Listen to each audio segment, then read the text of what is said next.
Assalamualaikum warahmatullahi wabarakatuh. Alhamdulillahi wa kafa, wassalatu wassalamu ala rasulillahil mustafa wa ala alihi wa sahbihi wa man wafa wa ba'd. Fa ya ahbaballahi wa ahbaba rasulihi sallallahu alaihi wasallam, usi nafsi wa iyyakum bi taqwallahi faqad fazal muttaqun, fala tamutunna illa wa antum muslimun. Faqala ta'ala, ya ayyuhalladzina amanu taqullaha haqqa tuqatih wa la tamutunna illa wa antum muslimun. Langsung saja karena malam ini kita terbatas juga waktunya teman-teman sekalian, kita akan sampaikan beberapa diskusi dari Instagram dan juga YouTube ya. Ini sudah di print out, ini saya terima tadi dari teman-teman admin. Baik, dari Instagram kita mulai dengan pertanyaan dari akun Ahmad/Jibal. Baik. Assalamualaikum Ustaz. Waalaikumsalam warahmatullahi wabarakatuh. Apakah benar jika imam salah dalam membaca surah Al-Fatihah yang sampai mengubah artinya itu salatnya enggak sah dan harus diulang? Jazakallah khair Ustaz. Semoga Ustaz, keluarga dan seluruh tim Al-Hidayat Official sudah lindungan Allah Subhanahu wa taala. Amin. Dan izinkan kami juga mendoakan yang lebih baik kepada Anda. Semoga Allah memberikan yang terbaik kepada Anda, memuliakan Anda dan keluarga, dan memuliakan kita dengan pengetahuan yang benar, dibimbing oleh Allah Subhanahu wa taala dan tuntunan Rasulullah sallallahu alaihi wasallam. Baik, kesalahan dalam membaca surah Al-Fatihah khususnya dalam salat itu terbagi dua bagian. Ya, salah itu lahan namanya. Lahan itu kalau di ilmu bahasa bisa keliru mengucapkan, ya kan? Nah, kalau di dalam ilmu qiraat itu bisa ada dua hal, ada lahnul khafi, ada lahnul jali. Kesalahan dalam membacakan, ya, kesalahan dalam membacakan. Ada yang khafi itu ringan yang bisa ditoleran. Ya, misalnya dia bacakan misalnya di kata as-sirat ya. As-sirat kan ada dua riwayat, ada bisa pakai sin, ada bisa pakai sad. Ada juga yang makan pakai zai ya. Ihdinas sirat, ihdinas sirat, ihdinas zirat kan. Jadi kalau misalnya ada orang yang biasanya kita hafaz bacanya pakai sad ya, ihdinas siratal mustaqim ya, terus ada yang baca misalnya ihdinas siratal mustaqim ya. Nah, itu masih ditoleransi. Ya, karena memang ada riwayat yang bisa menggunakan sin di sini. Jadi khafi ya, sesuatu yang ringan yang nilai toleransinya ada. Ya, semacam misalnya kita pakai baca hafaz ya, ayat keempat Al-Fatihah, Maliki Yaumiddin, lalu dia baca pendek maknya misalnya ya, Maliki Yaumiddin ya, tanpa dia tahu riwayat tapi dia bacanya pendek misalnya karena khafi di sini, maka itu tidak ada masalah karena dua riwayat Maliki bisa dibaca panjang, Maliki hafaz dari Asim, kemudian Maliki ya itu qalun dari Nafi' atau Warsh dari Nafi' bisa dibacakan pendek. Itu yang khafi sifatnya. Ya, tapi kalau misalnya sampai jali itu nyata, ya, jali itu tampak terang, nyata kelirunya, nyata salahnya dan berpotensi kemudian mengubah makna.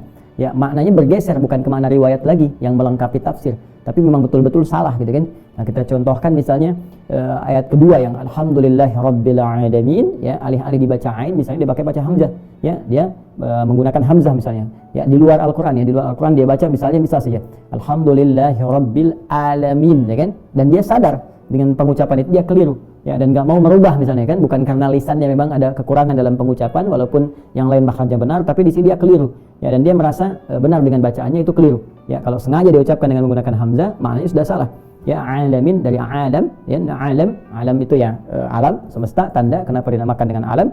Asal katanya seakar dengan kata alamat. Jadi semua yang di alam ini diberikan tanda oleh Allah untuk mendekatkan diri kepada Allah Subhanahu wa taala. Makanya orang-orang yang mengenal alam hewan, alam tumbuhan, alam langit, alam manusia, sebetulnya ketika belajar tentang itu semua pengetahuannya harus mampu membaca tanda-tanda yang mendekatkan dirinya kepada Allah Subhanahu wa taala.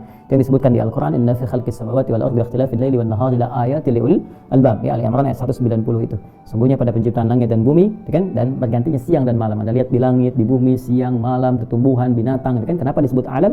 Yaitu tanda dari Allah. Alamin, ya, semua alam-alam ini dibuat tanda oleh Allah untuk mendekatkan diri kita kepada Allah Subhanahu wa taala. Hatta yatabayyana lahu annahul haq, sampai kita yakin tahu bahwa ya ini benar, ini semua dari Allah, sumbernya dari Allah Subhanahu wa taala. Itu pakai ain, Rabbul alamin, alhamdulillahi rabbil alamin, pakai ain, ya Rabb pemelihara semua alam-alam ini yang memberikan tanda untuk mendekat kepadanya.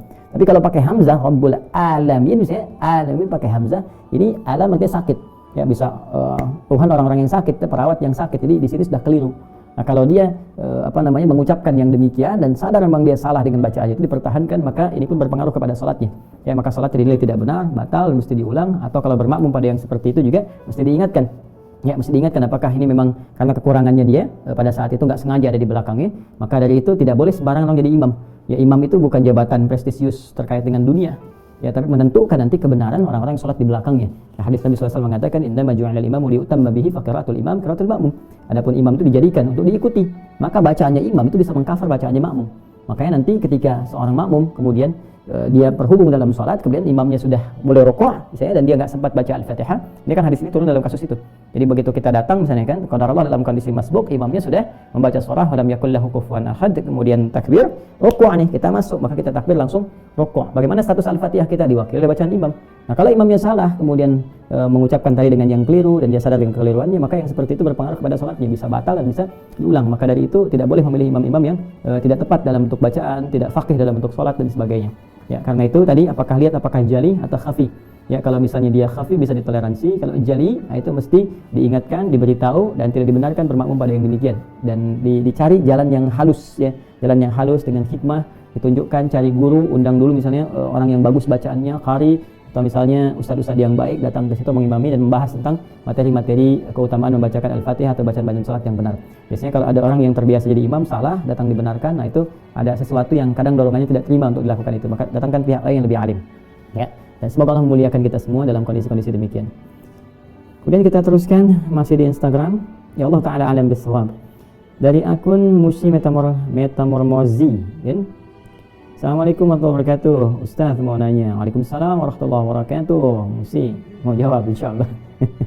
Apakah wanita haid setelah selesai masa haidnya harus mengqadha salat wajib yang ditinggalkannya selama masa haid sebanyak waktu yang ditinggalkan?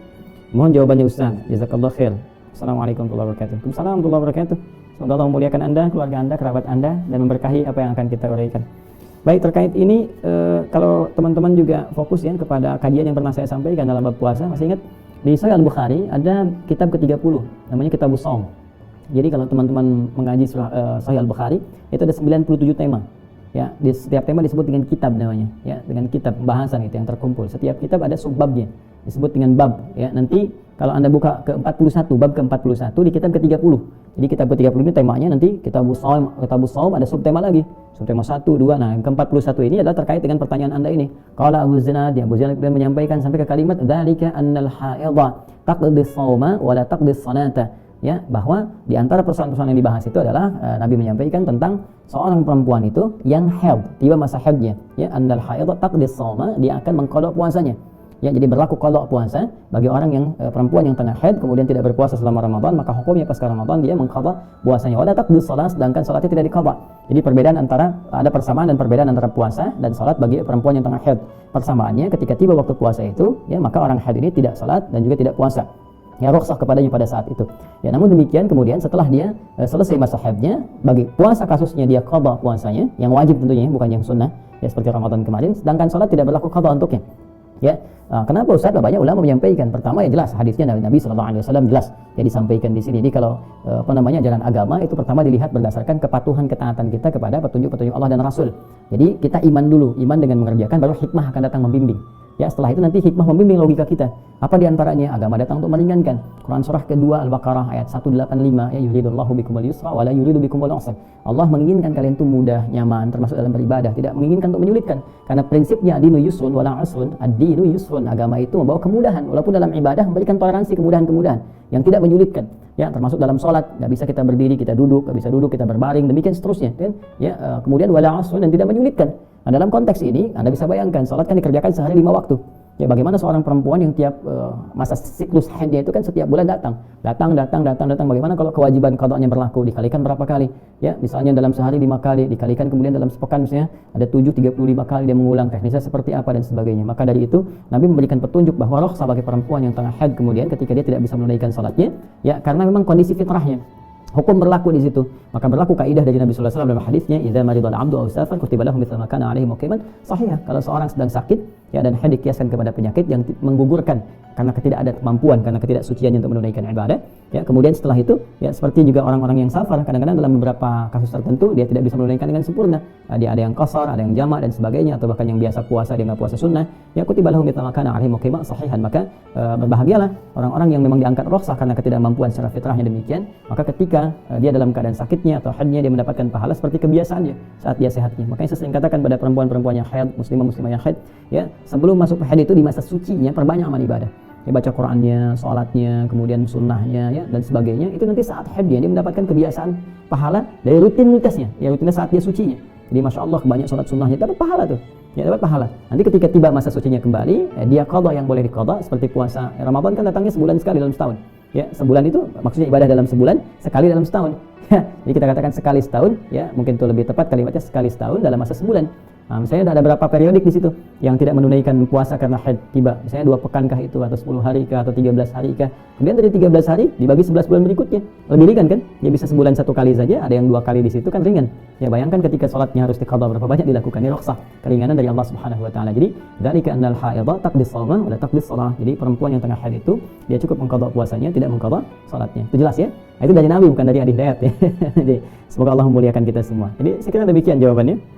Nanti dibuka kembali Sahih Al-Bukhari, kitab ke-30, kitab As-Shaum, kemudian bab yang ke-31, bab ke-41. Termasuk di hadis Muslim, karena itu hadis yang panjang asalnya.